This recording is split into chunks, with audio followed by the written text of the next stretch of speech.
Hi! இன்னொரு long வீடியோல உங்க எல்லாரையும் மீட் பண்ண வந்துட்டேன். நெறைய பேர் ரொட்டீன் வீடியோ அதாவது டே இன் மை லைஃப் வீடியோ மாரி கேட்டுட்டே இருந்தீங்க. உங்களுக்காக தான் இந்த வீடியோ. ஃப்ரைடே ஈவினிங் டைம் 5:00 ஆகுது. ஃபர்ஸ்ட் குட்டீஸ் 2 பேரையும் குளிக்க வச்சிரலாம் அப்படின்னு அவங்கள தான் ஃபர்ஸ்ட் குளிக்க வச்சேன். தம்பி வரமாட்டேன்னு அடம் பிடிச்சிட்டு இருந்தான். அவனுக்கு ஆல்ரெடி 2 டேஸாவே ஃபீவரிஷாவே இருந்தது. அதனால குளிச்சா கொஞ்சம் நல்லா இருக்கும் அப்படிங்கிறதுக்காக குளிக்க வச்சுட்டேன். ஃப்ரைடே இல்லையா சரி ஈவினிங் கொஞ்ச நேரம் சாரி கட்டலாம் அப்படின்னு சாரி தான் எடுத்து வச்சுட்டு இருந்தேன். இருக்கிறதுலே லைட் வெயிட்டா சாரி கட்டிட்டு வேலை பார்க்கறதுக்கு கம்ஃபர்டபுளா இருக்கிற மாதிரி சாரி தான் செலக்ட் பண்ணி எடுத்து வச்சிருந்தேன். இன்னைக்கு ஃப்ரைடேங்கிறதால ஆஃப்டர்நூனே வீடு ஃபுல்லா மாப் போட்டு வெளியிலயும் கிளீன் பண்ணியாச்சு. அதனால வீட்டுக்கு முன்னாடி லைட்டா தண்ணி தெளிச்சு மாப் போட்டு அப்படியே சிம்பிளா ஒரு கோலம் போட்டுற போறேன். இன்னைக்கு குட்டீஸோட அப்பா வேகமாவே வந்துட்டாங்க.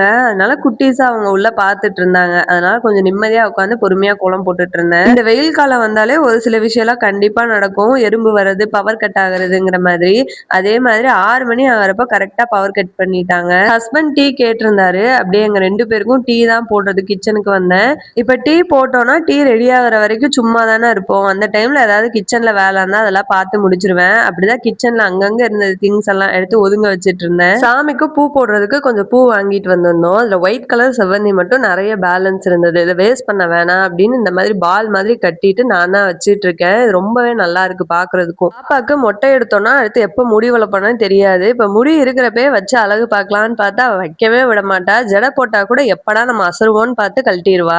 மல்லிகைப்பூலாம் நெருக்கமா வச்சு ரவுண்டா பால் மாதிரி கட்டினா எப்படி இருக்குமோ சேம் அதே மாதிரி தான் இருக்கும். நீங்களும் ட்ரை பண்ணி பாருங்க. பவர் கட் ஆனதால வெளியில நின்னு டீ குடிச்சிட்டு இருந்தேன். குட்டீஸும் அப்படியே கூடவே வெளியில ஓடி வந்துட்டாங்க. 6:30 இருக்கிறப்ப கரண்ட் வந்துருச்சு. ஃபர்ஸ்ட் சாமிக்கு விளக்கு ஏத்திடலான்னு விளக்கு தான் ஏத்திட்டு இருந்தேன். இப்போ நான் ரீசெண்டா ஊருக்கு போயிருந்தேன் இல்லையா, அப்போ ஒரு ஃபங்க்ஷன் வீட்டுக்கு போயிருந்தேன். அங்க அவங்க ரொம்ப வயசுல பெரியவங்க. அவங்க என்ன பார்த்துட்டு ரொம்ப ஹாப்பியா வந்து சொன்னாங்க, உங்க வீடியோ நாங்க டெய்லி பார்ப்போம்ப்பா, ரொம்ப நல்லா இருக்கு அப்படிங்கிற மாதிரி. அவங்க சொன்னதை கேட்டு எனக்கு ரொம்ப ஹாப்பியா இருந்தது. அது அவங்க வந்து என்கிட்ட சொல்லணும்னு கூட அவசியம் இல்ல. ஆனா அவங்க வாய் விட்டு அவ்வளவு சந்தோஷமா என்ன பாராட்டினாங்க. ஒருத்தரை வாய் விட்டு பாராட்டணும்னா கூட அதுக்கு ஒரு மனசு வேணும் இல்லையா, எல்லாராலையுமே அதை பண்ணிட முடியாது. என்கிட்ட டைரக்டாவும் எனக்கு ரொம்ப க்ளோஸ் ஆனவங்க கிட்ட நிறைய பேர் வீடியோ நல்லா இருக்கு, நாங்க ரெகுலரா பார்ப்போம் அப்படிங்கிற மாதிரி எல்லாம் சொல்றீங்க. கமெண்ட் செக்ஷன்லயுமே நிறைய பேர் ரொம்ப ஸ்வீட்டா மெசேஜ் பண்றீங்க. உங்க மெசேஜ் எல்லாமே நான் ரெகுலரா படிச்சுட்டே தான் இருக்கேன். நான் என்னடா இது அப்படின்னு இருக்கிறப்பெல்லாம் நீங்க தான் என்னோட பெரிய மோட்டிவேஷனு. ஃபர்ஸ்ட் ஆஃப் ஆல் உங்க எல்லாருக்குமே ரொம்ப தேங்க்ஸ். கொஞ்சம் துணி அப்படியே மிஷின்ல போடுற வேலை இருந்தது. ஷர்ட் காலரு வேற ட்ரெஸ்ல எங்க அழுக்கு இருக்கோ அங்கெல்லாம் லிக்விட் போட்டு கசக்கிட்டு தான் நான் மிஷின்ல போடுவேன். நிறைய பேர் கேக்குறீங்க இல்லையா, நீங்க எப்படி உங்க வீட்டை எவ்வளவு நீட்டா மெயின்டைன் பண்றீங்க, 2 குழந்தைங்க இருந்தா கூட வீடு நீட்டா இருக்கு அப்படின்னு. இதுதான் காரணம். நான் ஏதாவது வேலை பாக்குறேன், திங்ஸ் எடுத்து யூஸ் பண்றேன்னா மறுபடியும் வேலை முடிஞ்சதுக்கு அப்புறமா திங்ஸ் அதே இடத்துல எடுத்து வச்சிருவேன். துணியை மிஷின்ல போட்டுட்டு டின்னர் தான் ரெடி பண்ணிட்டு இருந்தேன். பசங்க 2 பேரும் ஹால்ல விளையாண்டுட்டு இருந்தாங்க. அவங்களுக்கு டிவி போட்டு விட்டு வந்திருக்கேன். இன்னைக்கு நைட்டு டின்னருக்கு சப்பாத்தியும் பட்டாணியும் உருளைக்கிழங்கும் போட்ட குருமா தான் ரெடி பண்ண போறேன். நிறைய பேர் ரெசிபி வீடியோ போட சொல்லி கேட்டுட்டே இருந்தீங்க. உங்களுக்காக தான் ஷேர் பண்றேன். இந்த gravy chapati, puri, idli, dosa, even rice கூட வச்சு சாப்பிட கூட நல்லா இருக்கும். இந்த கிரேவியோட ரெசிபி இன்னைக்கு ஷேர் பண்றேன். ஃபர்ஸ்ட் ஸ்டவ்ல ஒரு கடாய் வச்சுட்டு லைட்டா எண்ணெய் சேர்த்துக்கலாம். எண்ணெய் சூடானதுக்கு அப்புறமா 1/2 ஸ்பூன் சீரகம், 1/4 ஸ்பூன் சோம்பு சேர்த்துட்டு இது லைட்டா பொரிஞ்சு வரணும். சின்ன துண்டு இஞ்சி, 4 பல் பூண்டு, ஒரு பெரிய சைஸ் பெரிய வெங்காயம் சேர்த்திருக்கேன். இப்ப இதெல்லாமே லைட்டா வதங்கினாலே போதும். இப்போ ஒரு சின்ன சைஸ் தக்காளி சேர்த்திருக்கேன். தக்காளி சேர்த்ததுக்கு அப்புறமா லைட்டா கல்லுப்பு சேர்த்திருக்கேன். தக்காளி நல்லா மசிஞ்சு பச்சை வாடை போய் வரணும். அதுக்காக மூடி போட்டு மூடி வச்சிருக்கேன். இப்போ அது ரெடி ஆகிறதுக்குள்ள தேங்காய் நம்ம லாஸ்டா சேர்க்கணும். அதனால தேங்காய் தான் உடைச்சிட்டு இருந்தேன். தேங்காய் எப்படி உடைக்கணும் அப்படிங்கறதே நான் இப்ப ரீசெண்டா தான் கத்துக்கிட்டேன். இதுக்கு முன்னால ஹஸ்பண்ட் தான் உடைச்சு தருவாரு. அவர் ஆபீஸ் போயிட்டாருன்னா இது பெரிய ப்ராசஸா இருக்கும். அதனால இப்ப தேங்காய் நானே உடைச்சு பழகிட்டேன். இந்த மாதிரி ஒரு பாக்ஸ்ல போட்டு ஸ்டோர் பண்ணிப்பேன். இப்ப லைட்டா ஒரு சில்லு தேங்காய் சேர்த்தா போதும். இந்த அளவு சேர்த்துட்டு அப்படியே ஸ்டவ் ஆஃப் பண்ணிடலாம். தேங்காய் வதங்கணும்லாம் அவசியம் இல்ல.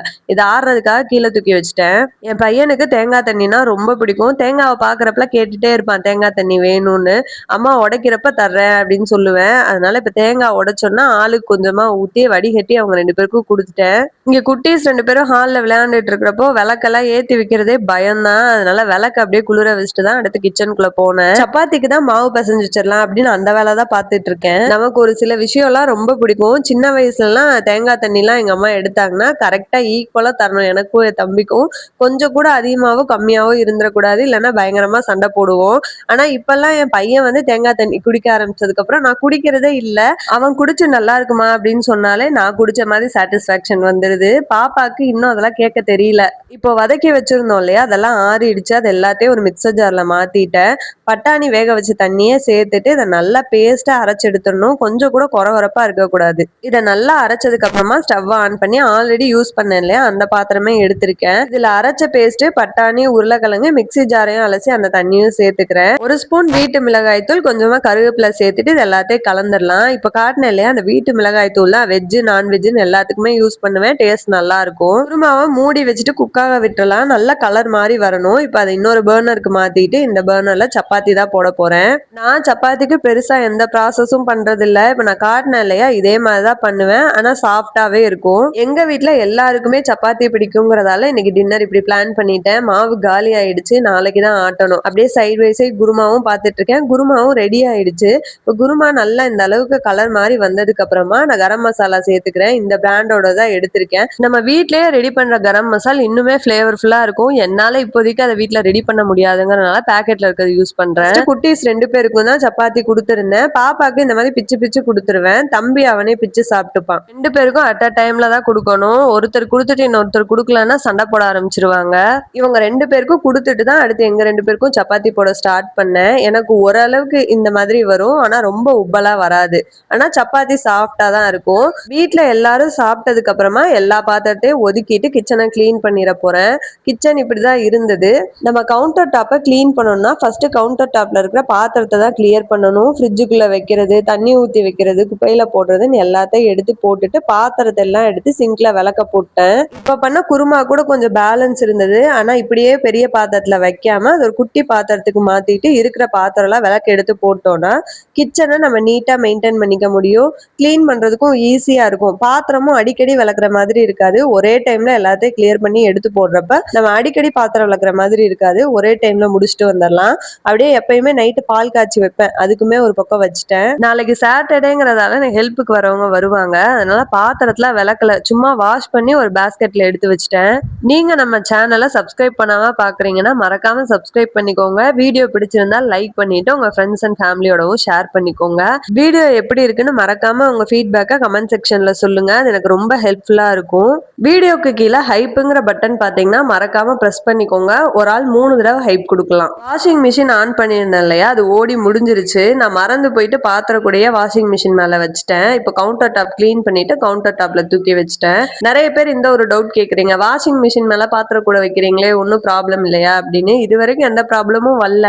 கவுண்டர் டாப்ல பாத்திரம் கூட வைக்கிறப்போ எனக்கு என்னமோ இடைஞ்சலா இருக்கிற மாதிரி ஃபீல் ஆகும். ஆனா மிஷின் வந்து எனக்கு ரைட் சைடு இருக்கிறதால மிஷின்ல வைக்கிறப்போ கம்ஃபர்டபுளா இருக்கிற மாதிரி இருக்கும். இப்ப கிச்சன் ஃபுல்லா கம்ப்ளீட்டா கிளீன் பண்ணிட்டேன். நாளைக்கு மாவாட்டுறதுக்காக அரிசி உளுந்தெல்லாம் ஊற வச்சிடலாம் அப்படின்னு அதான் எடுத்துட்டு இருந்தேன். நான் இந்த வேலை எல்லாம் பார்த்துட்டு இருக்கிறப்பவே பாலும் காஞ்சிருச்சு. எங்க வீட்டுல குட்டீஸ் இருக்கிறதால எப்பவுமே மாவு ஸ்டாக் இருக்கிற மாதிரியே பார்த்துப்பேன். மாவு தீர தீர ஆட்டி வச்சிருவேன். இப்போ இந்த சம்மர் ஸ்டார்ட் ஆனதுல இருந்து எங்கும் எறும்பு எதிலும் எறும்புங்கிற மாதிரி எங்க பார்த்தாலும் வீடு ஃபுல்லா எறும்பாதான் இருக்கு. கிச்சன்ல எதுவும் சமைச்சு கூட எடுத்து வைக்க முடியல. இப்ப பாத்திரம் எல்லாம் எடுத்து வச்சிருந்தேன் இல்லையா, எல்லாமே எறும்பு சாக்கு சுத்தி போட்டு விட்டுருந்தேன். இப்போ கிச்சன் ஒர்க் கம்ப்ளீட்டா முடிஞ்சது. இதுக்கப்புறமா துணி எல்லாம் மிஷின்ல போட்டிருந்தேன் இல்லையா, அதெல்லாம் கம்ப்ளீட் ஆயிடுச்சு. இப்போ அதை எடுத்து காய போட்டு வரணும். நான் ட்ரெஸ்ஸை மிஷின்ல இருந்து வெளியில எடுக்கிறப்பவே எல்லாத்தையும் உள் பக்கமா திருப்பி தான் எடுப்பேன். இப்ப அடிக்கிற வெயிலுக்கு மாடியில போயெல்லாம் நம்ம திருப்பவே முடியாது. அப்படியே அது எனக்கு பழக்கம் ஆயிடுச்சு. அதனால நைட் எடுத்துட்டு போனா கூட வீட்லயே திருப்பி எடுத்துட்டு போயிருவேன். பாப்பாவா அவங்க அப்பா வீட்டுல தூங்க வச்சிட்டு இருந்தாங்க. தம்பி என் கூடவே மேல வந்துட்டான். எனக்கு குழந்தைங்க இருக்கிறதுனால பெருசா வெளியில போய் ரிலாக்ஸ் பண்ணலாம் முடியாது. ஏதாவது வேலைன்னா வெளியில போவோம், அவ்வளவுதான். எனக்கு ரிலாக்ஸ் பண்ணணும், வீட்டுக்குள்ளேயே இருக்கும் அப்படின்னு தோணுச்சுன்னா மாடிக்கு தான் வருவேன். இங்க மாடிக்கு வந்துட்டு வெளியில எல்லாரையும் கொஞ்ச நேரம் பார்த்துட்டு மாடியில நடந்தாலே மூடு ரெஃப்ரெஷ் ஆயிரும். உங்கள எத்தனை பேர் இந்த மாதிரி மாடிக்கு போனா கொஞ்சம் ரிலாக்ஸா ஃபீல் பண்ணுவீங்க அப்படிங்கறத கமெண்ட்ல சொல்லுங்க. என்ன மாதிரி எத்தனை பேர் இருக்கீங்க அப்படின்னு பாக்குறேன். ஏன்னா நம்ம சொந்த ஊரு, பிறந்து வளர்ந்த இடத்தெல்லாம் விட்டுட்டு வந்து புதுசா ஒரு இடத்துல இருக்கிறப்போ கண்டிப்பா அந்த லோன்லினஸ்ங்கிறத ஃபீல் பண்ணதானே செய்வோம். ஹஸ்பண்டும் தூங்க போயிட்டாரு. தம்பி பகல்ல தூங்கினான். அதனால தூக்க வரலன்னு சொன்னா அவன் கூட கொஞ்ச நேரம் உட்காந்து விளையாண்டுட்டு இருந்தேன். ஃபைனலி தூங்க போறதுக்கு முன்னாடி என்னோட கம்ஃபர்டபுள் ட்ரெஸ்ஸுக்கு மாறிட்டேன். இதே மாதிரி இன்னொரு வீடியோல பார்க்கலாம். அது வரைக்கும் பாய்.